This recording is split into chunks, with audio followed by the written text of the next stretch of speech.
Om Namo Bhagavate Vasudevaya. Om Namo Bhagavate Vasudevaya. Om Namo Bhagavate Vasudevaya. Welcome to today's reading from Ramayana, the story of Lord Ram. We are reading from Sundara at the moment, and let us begin our reading. So Hanumanji has arrived at Lanka and he is speaking to Lanka, who looks after the city of Lanka.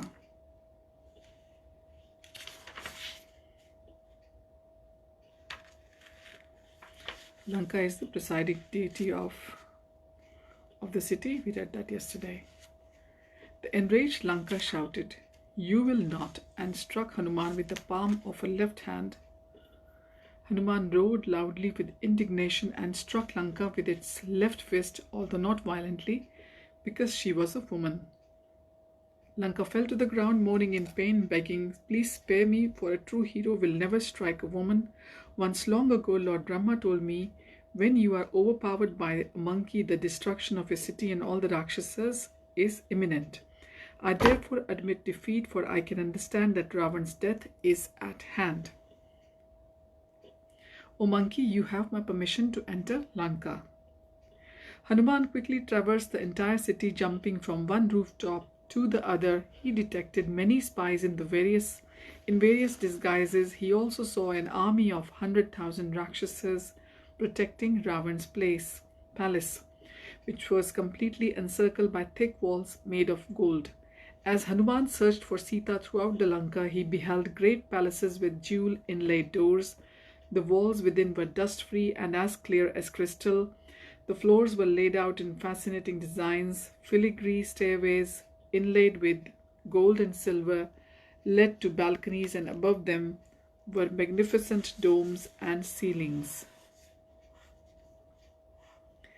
Musical instruments played as the wives of the Rakshasas came and reclined in the arms of their amorous husbands.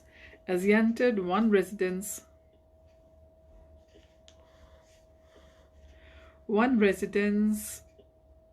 after another, Hanuman saw people, while he saw women applying sandalwood paste to their bodies, and someone sleeping here and laughing there, and all engaged in merrymaking. Someone was sprawled out naked, having been left outside, and someone else, decorated the flowers and ornaments, was just moving about. In this way, Hanuman observed thousands of beautiful women with moon-like faces, their lotus petal eyes casting sidelong glances that beguiled the hearts of their loved ones. However, there was no trace of Sita. Hanuman became somewhat disheartened. Hanuman decided to search throughout the palaces belonging to Ravan's relatives and consorts from distance. These residences appeared to be like enormous clusters of monsoon clouds, illuminated by streaks of lightning. After searching through many wonderful opulent homes, Hanuman entered the palace of Ravan, which was filled with beautiful women and the sound of tinkling ornaments. Hanuman felt as if he was being carried across the sky in a celestial chariot pulled by white swans. The interior of Ravan's palace was ravishing paradise, with wish-fulfilling trees surrounded by jewel-like flowers. While roaming about, Hanuman saw many pleasure rooms, their floors wet from wine and liquor. There were rooms filled with all varieties of weapons and rooms filled with treasure. However, to Hanuman's disappointment, Sita was nowhere to be seen. But he had not yet searched Ravan's personal quarters, which alone were 4 miles wide and 8 miles long. As Hanuman wandered through the Ravan's vast domain, he considered how to enter the apartments. Finally, he came to the room where Pushpak chariot was being kept. The chariot was originally built by Vishwakarma for Lord Rama and could traverse the sky simply by following the mental indication of the driver. The Pushpak chariot hovered about the floor and was adorned with birds made from jewels that flapped their wings mechanically. And with snakes made of silver and gold inside were artificial elephants with shapely trunks that showered scented water upon carved statue of goddess of fortune Lakshmi, who stood elegantly within a pool of water.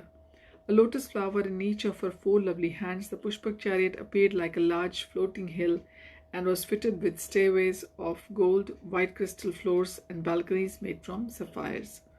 To get a good look at Ravan's interior apartments, Hanuman jumped up into the Pushpak chariot. From that vantage point he could see a great hall with a crystal floor and was inlaid with pearls, diamonds, and gold, and covered by a great carpet having the geography of the earth with all its mountains and seas and its designs.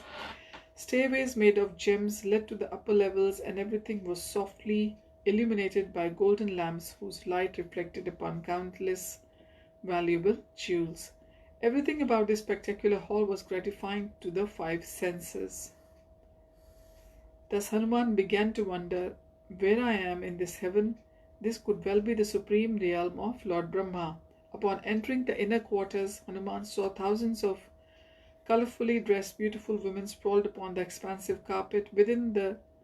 With half of the night gone, they were fast asleep under the influence of intoxicating wines and exhaustion from their amorous revels. The women's jeweled bracelets, belts, and ankle bells were now silent, although sparkling, and disappeared like lotus lakes serene with silent swans and sleeping bees. Hanuman gazed upon the ladies, who lay with eyes closed and lips tightly shut like fragrant lotuses that close their petals upon the arrival of evening. In their stupor, the ladies' hair had become dishevelled and their jewels scattered while dancing and drinking. Their ankle bracelets had been misplaced with their marks of tilak erased and their necklaces broken, their dresses wrinkled and their garlands torn and trampled. They appeared like flowering creepers that had been crushed by elephants. Some of the ladies slept using their bracelet-adorned arms as pillows, while others reposed on others. Still others rested their heads upon another's lap. Seeing this scene, Hanuman wondered, whose limbs are those, whose garlands, whose clothes, whose ornaments? Indeed, the consorts of Ravan were so intimately united in sleep that it was difficult to know who was who, but not whom they served. Under the influence of lust, innumerable daughters of kings, Brahmins, Daityas, and Gandharvas had become the wives of Ravan. Ravan had kidnapped some of them after defeating their relatives, but now all that had accepted him willingly under the infatuation of desire. None were low-born, ugly, crude, or stupid, and none were neglected by Ravan, lord of Lanka. In their midst, Hanuman saw Ravan lying asleep upon an elegant silken couch placed atop a crystal dais and covered with white canopy that was decorated with flowers. Ravan was seen to have one head and two arms, for it was only in battle that he assumed his gigantic form with 10 heads and 20 arms. Hanuman also noticed the numerous wounds upon Ravan's body coming from illustrious weapons as King Indra's thunderbolt, Airavata's tusk, and Lord Vishnu's chakra. Ravan's dark-complexioned body was smeared with sandalwood paste. His earrings flashed like fire as he lay exhausted from a night of feasting, drinking, and erotic enjoyment. Hanuman stared at Ravan respectfully, recoiling slightly in awe of his powerful, majestic appearance. Hanuman again then turned his attention to Ravan's consort, who surrounded him seemed like so many glittering stars encircling the full moon. Several were sleeping in the arms of their beloved lord. Others caressed the musical instruments they had played earlier in the evening, like a lotus clinging to a floating tree branch in midstream. One slender-waisted beauty embraced her veena, other held an arm in her lap as if it were her infant child. Another full lady hugged her tambourine tightly as though it was her lover that had returned from a long absence. Lying a bit apart from the rest of women on a lavishly decorated couch was a fair-complexioned Mandodari, Ravan's favorite queen. When Hanuman saw how young, beautiful, and dignified she appeared, he thought, this must be Sita. Feeling overjoyed at his discovery, Hanuman rejoiced like a monkey by slapping his arms, jumping for joy, kissing his tail, and climbing up and down the palace pillars. However, after a moment's consideration, Hanuman concluded this cannot be Sita. It must be someone else.